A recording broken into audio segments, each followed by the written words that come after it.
Start game now.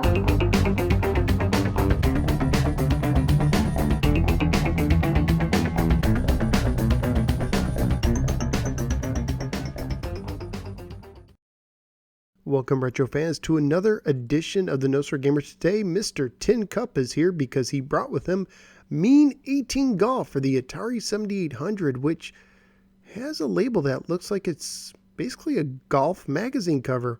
Oh, interesting. Let's go ahead and take Mean 18, pop it into our Pro System, and find out how this golf game plays. Let's go hit the links. Mean 18 Ultimate Golf was published by Atari and carries a copyright year of 1989, making it one of the last releases on the system.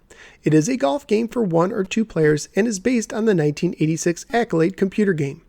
Mean 18 Ultimate Golf only has one golf course, Pebble Beach. Each game is a self-contained set of 18 holes. In a single-player game, you play by yourself just trying to score as low as possible. In 2-player games, you can play stroke games for low score or match games to see who can win the most holes. You can select to either play from the regular tees or the pro tees, which are further from the hole. You can also select from 2 difficulties, beginner or expert.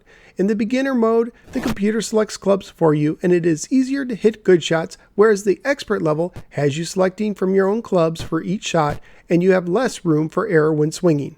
Your golf bag contains a driver, a 3-wood, a 4-wood, the 2 through 9 irons, a pitching wedge, a sand wedge, and a putter.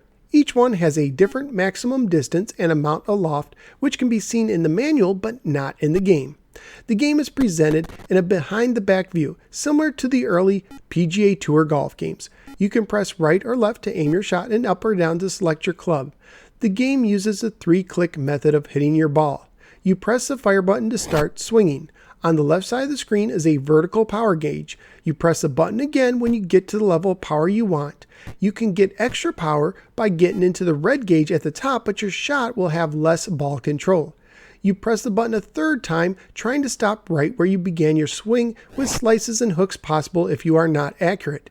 One of the biggest obstacles in this game is that the gauge is unnumbered. Each line represents an addition of 10% of power, but unless you are really good with math, this will leave you guesstimating the majority of the time.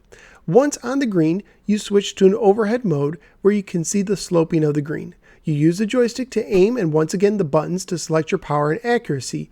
Here, every line of the gauge represents 8 yards. Getting close to the hole will zoom the screen in even more, but if you are really close to the hole, it can be difficult to click the buttons fast enough to be accurate. There is no wind in the game, but the game does account for some luck, so bad shots can turn out good and good shots not so much, but the game still rewards good play more often than not.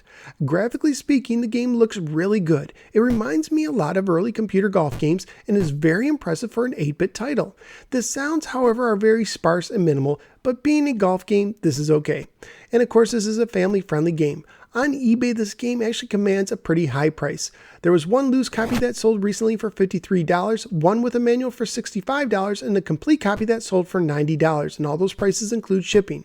So what did I think of Mean 18 Ultimate Golf? Well, at first, I didn't like it that much. I had a hard time getting used to the controls and had troubles estimating my shots. But as I got used to it, I found myself actually having a lot of fun. Even more fun than I had with the original golf on the NES. So where am I going to rank it? Well, at 8, 9, and 10, I have a trio of classics, Galaga, Joust, and Centipede, and while I like them all, I think I'd rather play another game of Mean 18 than another game of Centipede, so I'm going to split the trio up and put Mean 18 at the number 10 position.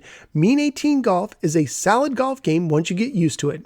If you enjoy retro-related videos, would you please click the like and subscribe buttons? You can now support the show through Patreon as well, just follow the link in the description below, and be sure to check out some of my many other videos covering Atari, Sega, Nintendo, more with over 175 now posted. There's something for just about any retro fan. Thank you guys for giving me a little part of your day, and I look forward to seeing you next time on the next episode of the No Sir Gamer. Take care, everybody.